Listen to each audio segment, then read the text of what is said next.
Hello guys, it is Silver's Beast and I'm back here to bring you another video today.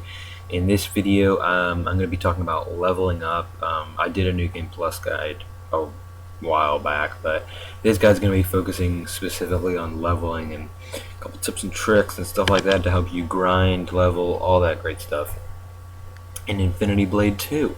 Alright, I am going to be referring to my New Game Plus guide because it does contain a lot of leveling tips.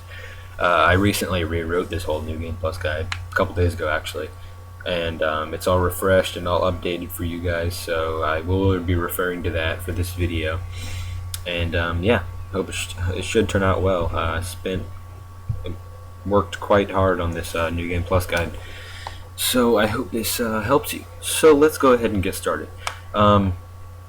If you don't know what New Game Plus is, just go ahead and go to my New Game Plus guide. I have one of those. I'll put the link in the description. But let's go ahead and get started. Alright, so there's a lot of factors to leveling. Your New Game Plus number. Of course, when you're starting New Game Plus, you shouldn't race through. But once you're past that little bump in New Game Plus where you're over the little bump and you can start to really play it, you should start racing through a couple New Game Pluses, maybe 5 at a time, and then slow down and master some stuff and level up a little bit and get set, and then go through some more New Game Pluses. As you continue to do this cycle of race New Game Pluses and then one rest New Game Plus, you should continue to lengthen the do more and more race New Game Pluses in between each rest New Game Plus. And in this video, I'm not going to be really talking about the race New Game Pluses. I'm going to be talking about the rest New Game Pluses and how those work. So the first thing you're going to want to get once you start a rest New Game Plus, and you can use these in normal New Game Pluses as well, but the first thing you want to get when you're in a rest New Game Plus is XP Gems. XP Gems are the #1 your best friend in New Game Plus. These guys, you can increase your XP intake by 2.5 times, or 250% if you're being technical with the percentages, but it's about 2.5 times. It's a great increase in leveling. It really speed up your leveling, and XP gems are obviously the main thing. There is another XP gem. There's two kinds. There's the green hexagons, which are the good ones, and then there are the there's this rare XP gem that's also hexagon. You forge this by forging 3 rainbow defense gems, and those are good, but only for lower NGs, New Game Pluses. Once you level up a bit and get into some higher New Game Pluses, those rare XP gems are not worth it at all. You'll be much better off using another XP Plus gem, the green hexagons. The cap for XP gems is 125%. If you have a Pega Circle, Iridix, or Gem Circle, you can put another XP gem in that, and so you can have one in your arm and one in your ring, and then you can have 250% XP, which I've already told you earlier. But yeah, XP gems are the #1 level up speeder, speedy leveling up, I guess. I don't know what I'm talking about. Of course, when you're going through Rush New Game Pluses, killing the bosses does help. The #1 boss to kill is Rith. That guy gives a ton of XP. If you've been watching my videos lately, I did put out a video on how much XP can Rith give us, and I equipped 2 XP Plus 100 gems and an XP potion, and he ended up giving me 22 million XP in about 7 levels. So yeah, killing Rith is definitely gonna get you a ton of XP, so kill him whenever you have the time. It's always worth it for an extra couple levels. But yeah, when you're in a rest New Game Plus, you're gonna want to get some gold as well, because when you're at the end of your rest New Game Plus, you can get a ton. You can spend all that gold on mastering items, which subsequently makes you level up. I do this at the end of all my rest New Game Pluses, and I do it at the end of my race New Game Pluses too, but less money there, obviously. When I do it on my rest New Game Pluses, I get, last time I did it, I think I saved up like $500 million in gold, and I spent all that on mastering items, and I pumped out a good 50-60 levels out of those that gold and mastering those items.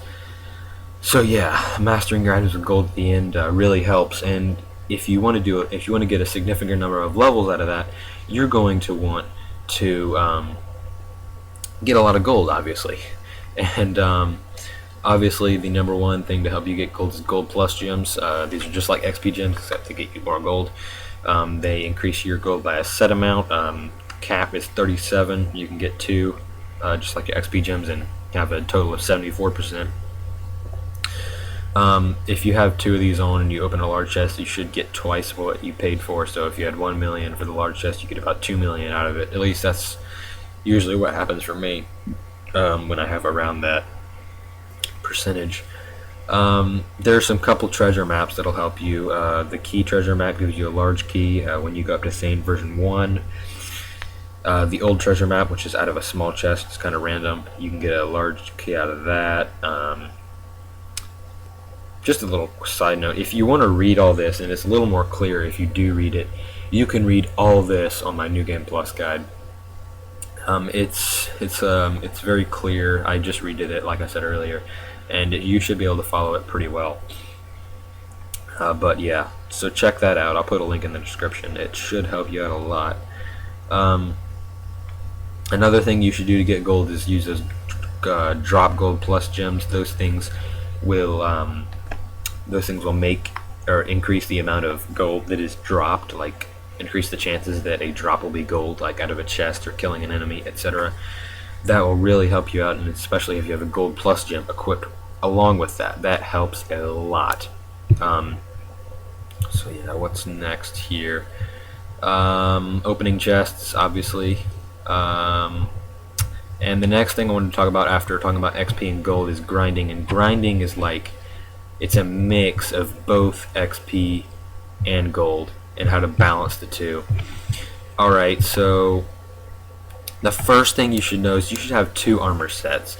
You should have an armor set that you use normally. It's like, I call this the XP set, and you put all your XP gems in this set. You have a ring and everything. You have all your XP gems in that set, and you use that set for all your fights. And then when you get to a chest, you have this other set, and I call this the gold set. You put this thing, you load this set up with drop gold gems and gold plus gems, and you use this to open chests. You can also call it chest set, which I also do call it that. But yeah, you can use this thing to really help you get some more gold, and this really does increase your gold. And but yeah, you should have those 2 sets, and that should really help you balance gold and XP intake. So yeah, and there's one more thing I wanted to talk about, which is a little more on grinding. It's the path, that the optimal path for taking through castles on rest New Game Pluses. Of course, before doing this path, you should kill all the Blood Sentinels, Thane version 1, Archivist, Stone Demon, and MX Goliath. You should kill those guys, and then kill Rith or whatever, kill the Sky Cage people, whatever you want to do. And after you get past all those guys, you want to start using this path. And this path, I'm just going to tell it to you right now. This path, it gives you, other paths might give you more XP per rebirth, but this will give you much more per hour, and that's more important in my opinion. Or that's not really my opinion, that's kind of like a fact, but getting more XP per hour is better than getting more XP per rebirth. Unless you're doing some weird rebirth challenge. I don't know what I'm talking about. But yeah, here's the path for optimal XP gain. You go straight to the courtyard with the dragon statue. You can go down to the valley with the 2 guys who give you the vile shield and the vile blade. You can go down there. It doesn't really matter. I mean, it matters a little bit, but you can go down there if you want. Don't have to if you do. Once you get to the courtyard, you can go right into the chest room, or you don't have to. This is just kind of like the bear path. If you don't go in there, you just go straight into the library. Then once you get to the end of the library, you go right into the Archivist room, open up that large chest using your chest set, switch back to your XP set, keep following the path until you get out to the patio that has the path to the MXG hangar, or the MX Goliath hangar, and you want to go into the MX Goliath room, open that large chest with your chest set on, and then reapply your XP set. And then you want to go up to Thane's Tower, Thane version 2, and you're gonna kill him. You can open the chest on his tower if you want. You're gonna kill him and go down to the Vault of Tears where the worker is, and then you're gonna open that set with your chest set applied, reapply your XP set, let Thane version 3 kill you, rinse and repeat. This will give you the best XP to gold to time ratio you can get in this game. You will get a lot of XP and gold using this path because you get to open 3 large chests, and you get a lot of XP per hour because you don't have to. Because if you follow the path of the Stone Demon, you have to fight a guaranteed 2 of the 4-legged creatures per rebirth, and these guys, I mean, they're not really that hard, but the thing is, they take a lot longer to kill, and they give a lot less XP. So kind of shooting yourself in the foot there if you want to go that other path. But so you want to take this path that I just described because you may still have to fight monstrosities, but it's not a guaranteed 2 per rebirth. There can still be some, but it's not guaranteed 2 per rebirth, so it's a much better path in my opinion. So yeah, this is just a short little talk about grinding and leveling and stuff like that. I hope you enjoyed it. Tell me if I missed anything, and I will try to fill you in on the comments section below. But yeah, rate, comment, subscribe, and I'll see you guys later. I'm Silver's Beast, and I'm out.